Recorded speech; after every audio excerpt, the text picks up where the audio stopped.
lendas igatahes. Jah. Ühesõnaga, Andres Arnover on ilmselge võitja. Vaatan igaks juhuks tulemust ka, mis muidugi ei ole tähtis.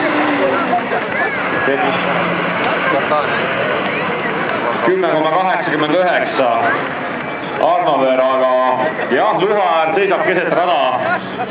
Midagi tõsist juhtus seal, hea, et ei ole näha mingisugust suitsu ega leeke igatahes. Kõik muu on okei, paistab, et juht on samamoodi autos ka. Kui uks on lahti, siis saab ise enam-vähem vist välja ka.